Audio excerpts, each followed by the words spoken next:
नमस्कार। आप सभी का एक बार फिर से संकल्प परिवार में हार्दिक स्वागत है, अभिनंदन है। प्यारे साथियों, अधीनस्थ सेवा बोर्ड ने 2026 की शुरुआत बहुत ही खूबसूरत तरीके से की है। जो विद्यार्थी तैयारी कर रहे हैं और सरकारी नौकरी का सपना देखते हैं, उनके लिए ये जो आगामी 5-6 महीने हैं ये बहुत ही अच्छे होने वाले हैं। इसलिए मैं ऐसा कह रहा हूँ क्योंकि कल ही अधीनस्थ सेवा बोर्ड ने अपना कुछ भर्तियों का कैलेंडर जारी किया है और कुछ भर्तियों की अपना नोटिफिकेशन भी जारी किया है। तो थोड़ा सा उनके बारे में चंद 2-3 मिनटों में कुछ बातें कर लेते हैं। आप देख सकते हो 5 भर्तियों की तिथि इनमें जारी कर दी है अधीनस्थ सेवा बोर्ड ने। पदों में बढ़ोतरी का क्या सिस्टम है वो भी थोड़ा सा यहाँ देखेंगे, क्यों यहाँ पदों में बढ़ोतरी के बारे में लिखा गया है। देखिए, सबसे पहली बात तो जो पहली भर्ती है वो है एग्रीकल्चर सुपरवाइजर की। अब एग्रीकल्चर सुपरवाइजर जो होता है ना, ये भाई ये हर कोई तो दे नहीं सकता एग्जाम, ये वही दे सकता है जिसके पास 12th में एग्रीकल्चर सब्जेक्ट रहे हो। तो एग्रीकल्चर वालों के लिए ये नॉन सीईटी बेस्ड जो परीक्षा है, इसका जो अब एग्ज़ाम है ना वो 18 अप्रैल को होगा। कब होगा? वो 18 अप्रैल 2026 को होने वाला है। दूसरी जो बड़ी भर्ती है वो है ज्योग्राफी और साइंस वालों के लिए प्रयोगशाला सहायक संयुक्त सीधी भर्ती ज्योग्राफी वाली, जो यहाँ लिखा हुआ है, देखो मेंशन किया हुआ है भूगोल के लिए। तो लैब असिस्टेंट जो भूगोल की वैकेंसी है 2026 की, इसका भी जो भी ये नॉन सीईटी होगी, इसका जो एग्ज़ाम है वो 9 मई 2026 को होगा। तीसरी भर्ती है प्रयोगशाला सहायक कनिष्ठ विज्ञान, इसकी वैकेंसी है वो होगी 10 मई को, यानी 9 और 10 तारीख को साइंस और 9 को भूगोल और 10 को साइंस लैब असिस्टेंट के एग्जाम की डेट अनाउंस हो चुकी है। तो जो साथी लैब असिस्टेंट की तैयारी कर रहे हैं, संकल्प क्लासेस बाड़मेर ने लैब असिस्टेंट की स्पेशल टेस्ट सीरीज भी लॉन्च कर रखी है, उसको भी ज्वाइन करें और उनकी एग्जाम की डेट अब आ चुकी है। तो आपके सामने अब टारगेट है, बस आपको उस पर राइट डायरेक्शन में हिट करना है। महिला पर्यवेक्षक भर्ती जो पिछले साल की ये भर्ती थी 2025 की, ये पेंडिंग में रह गई थी। काफ़ी दिनों से इसकी चर्चा चल रही थी भाई, आखिर उसका भी इंतजार खत्म हो गया। तो महिला जो पर्यवेक्षक है, ये महिला जो पर्यवेक्षक है प्यारे साथियों, जो वुमेन सुपरवाइजर की वैकेंसी है, इसका एग्जाम 18 जून को होगा। कब होगा? 18 जून को होगा 2026 में। और ये ग्रेजुएशन की सीईटी पर आधारित भर्ती है। ये ग्रेजुएशन की क्या होगी, इसमें सीईटी होगी। अब इस पर भी बात करेंगे, सर नई सीईटी होगी या पुरानी होगी। और कल ही एक भर्ती का नोटिफिकेशन जारी हुआ है वनपाल का। वनपाल की जो वैकेंसी है, ये विद्यार्थियों के लिए बहुत ज़्यादा इसमें खुशी की बात है कि इसका सिलेबस बहुत ज़्यादा डिफरेंट नहीं है। आपने अगर पटवारी की तैयारी की है, आपने अगर वीडियो की तैयारी की है, आपने अगर पुलिस की तैयारी की है, इनफैक्ट आपने अगर सीईटी की तैयारी की है, तो उनके लिए इसका सिलेबस कोई कैच से बाहर नहीं है।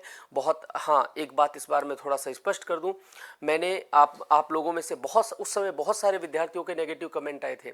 मैंने आपसे बताया था कि जमेदार का पेपर हाई स्टैंडर्ड वाला आएगा। किसी ने मेरा वीडियो देखा हो, मैंने बताया था कि आलोक राज जी ने इसके बारे में या बोर्ड ने इसके बारे में संकेत दे दिया है कि अब पेपर ईजी नहीं आएगा। और वही हुआ था किसमें? जमादार सेकंड ग्रेड में। क्योंकि वैकेंसी जब कम आती है ना, तो पेपर का लेवल बढ़ाना पड़ता है। और लगातार अधीनस्थ सेवा बोर्ड पर ये सवाल उठ रहे थे कि पेपर का स्तर वो डाउन करते जा रहे हैं। याद रख लेना, वनपाल का जो पेपर का स्टैंडर्ड है, स्तर जो है वो क्या आएगा, वो अच्छा आएगा, वो लेवल जो है वो अच्छा आएगा। तो आप अपनी तैयारी को उसी स्तर का बहुत अच्छा एनालिसिस करने के लिए मैं आपको गाइड करूंगा। क्योंकि वनपाल का जो सिलेबस है सेम टू सेम वही सिलेबस है जो जमादार में था। आप एक बार जमादार का कहीं से पेपर ले लो, आसानी से मिल जाएगा।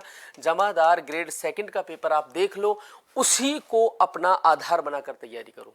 कौन से टॉपिक से क्वेश्चन पूछे हैं, किस डेप्थ से पूछे हैं, किस प्रकार के क्वेश्चन पूछे हैं। तो वनपाल की भर्ती की एग्जाम डेट भी आ गई है, वो 28 जून होगी भाई। क्या होगी?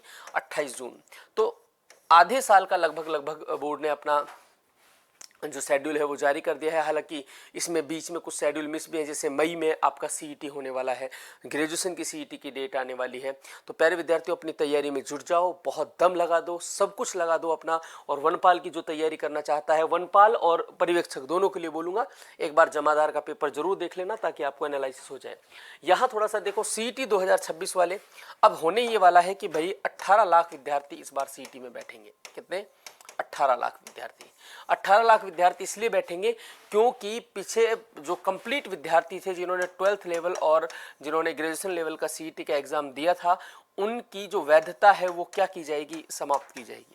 यानी अभी बातें चल रही हैं सीईटी में, हो सकता है आपके प्री और मेंस का भी कॉन्सेप्ट है वो जो अपनाया जा सकता है। सो आप सीईटी की तैयारी अभी से कर दो। एक चीज़ फिर बता रहा हूँ, आप लोगों में से बहुत सारे विद्यार्थी अब भी नेगेटिव कमेंट करेंगे, लेकिन फिर भी मैं बताऊंगा 100% सीईटी का जो स्टैंडर्ड है वो अप होने वाला है। चाहे तो वो 60% क्राइटेरिया, मिनिमम 55% से तो नीचे रहने वाला नहीं है। और अगर ये नेगेटिव भी रहा तो ये नंबर लाना मुश्किल रहेगा, क्योंकि सीईटी का मतलब ही ये है कि बच्चों को जो कंपटीशन है, जो मेन एग्जाम है, उसमें कम से कम बच्चे बैठें। यहाँ जो कमज़ोर तैयारी वाले बच्चे हैं या जो भीड़ है उसको यहीं पर समाप्त किया जाए। तो सीईटी आसान नहीं रहेगी, तैयारी शुरू कर दो। संकल्प क्लासेस का बैच आप ले सकते हो लाइव फ्रॉम स्टूडियो। प्यारे साथियों, मात्र 499 रुपये का बैच है, हाई क्वालिटी कंटेंट है। संडे टू संडे इसके हम क्या लेते हैं, टेस्ट लेते हैं। पूरा का पूरा बैच बड़ी बेहतरीन तरीके से चल रहा है। हम आपको ई नोट्स प्रोवाइड कराते हैं, हम आपको ई पीडीएफ प्रोवाइड कराते हैं और सारा कंप्लीट सिलेबस पर आधारित ये बैच चल रहा है। दूसरा, अगर प्री मेंस का कॉन्सेप्ट भी हुआ तो वो भी हम इसी बैच में आपको ज्वाइन करके, ऐसा नहीं कि सर अभी तो हम वेट करें कि प्री या मेंस दोनों होंगे क्या, नहीं, आप इस बैच को ज्वाइन कर सकते हो। क्लियर है? ऑफलाइन वाले विद्यार्थी शिवकर रोड ब्रांच पर जाकर बाड़मेर से संपर्क कर सकते हैं। तो लाइव फ्रॉम क्लासरूम कोर्स भी चल रहा है, साथ ही साथ में लाइव फ्रॉम स्टूडियो भी चल रहा है, ये है ना। तो आपका जो मर्जी है वो आप परचेज कर सकते हो। लाइव फ्रॉम स्टूडियो और लाइव फ्रॉम क्लासरूम दोनों, उसके लिए आप संकल्प क्लासेस एप्लीकेशन को डाउनलोड कर दें। सीईटी वाले तैयार रहें। बीएसटीसी वाले विद्यार्थियों का, हालांकि इसमें बीएसटीसी की एग्जाम डेट अभी नहीं आई है, मई तक बीएसटीसी का एग्जाम होता है। 25,000 सीटों के लिए 25,000 सीटों के लिए लगभग 6 से 7 लाख के बीच में फॉर्म भरे जाने हैं। 31 जनवरी इसकी लास्ट डेट है। सीईटी बीएसटीसी में तो भाई एक तरफा मामला पूरे राजस्थान में संकल्प का रहता ही है। तो आपका कोई साथी बहन भाई बीएसटीसी करना चाहता हो, 2026 का सपना देख रहा हो, तो देर मत करो, अभी से तैयारी शुरू कर दो। फीस मात्र 399 रहेगी। यहाँ एक घोषणा मैं और कर दूं कि जो ऑफलाइन विद्यार्थी हैं, जो बाड़मेर में रहने वाले विद्यार्थी हैं या जैसलमेर, बाड़मेर भी, जो जालोर वगैरह यहाँ लोकल से जो विद्यार्थी आते हैं, कुचामन तक, इधर जालोर से, इधर नागौर से, बाड़मेर, जैसलमेर, यहाँ तक के विद्यार्थी आते हैं, उनको मैं बता दूं कि हम एक ऑफलाइन बैच शुरू कर रहे हैं 15 जनवरी से। 15 जनवरी से इसकी क्लासेज हैं, सुबह 8 बजे से इसकी क्लासेज शुरू हो रही हैं। और प्यारे साथियों, इस बैच में हम लिमिटेड सीट रखेंगे और इस बैच में जो पहले 150 विद्यार्थी होंगे उनको उन सभी सब्जेक्टों की 4 बुकलेट दी जाएंगी जो कि बिल्कुल फ्री होंगी। और इस बैच की फीस मात्र 4500 रुपये होगी। इसमें आपको 500 रुपये का दिए गए नंबर पर रजिस्ट्रेशन कराना होगा। तो ये बहुत बड़ी खुशखबरी है। तो ओवरऑल 2-3 बातें थी, ये मैंने आपको बता दी। तो भाई थोड़ा सा तैयार हो जाओ, अपने आप को मजबूत करो, अपनी तैयारी को करो। फिर बता रहा हूँ, जमादार का पेपर देख लेना। अगर आप सपना देख रहे हो वनपाल का एग्ज़ाम देने के लिए, महिला पर्यवेक्षक का एग्ज़ाम देने के लिए, तो और प्रयोगशाला का भी एग्ज़ाम, जो लैब असिस्टेंट का एग्ज़ाम है भूगोल और साइंस वालों के लिए, उसकी डेट भी अब आ गई है। तो उसमें भी कोई किंतु परंतु नहीं है। आज के लिए इतना ही। अपने कोई विशेष क्वेरी हो तो आप अपने कमेंट में रख सकते हैं, हम आपके कमेंट्स को देखते हैं, आपकी क्वेरीज पर काम करते हैं। वैलिड क्वेरीज अगर होती हैं तो हम उनका रेस्पॉन्स भी करते हैं, उन पर उनका वैलिड आंसर भी देते हैं। Thank you. जय हिंद, जय भारत, नमस्कार।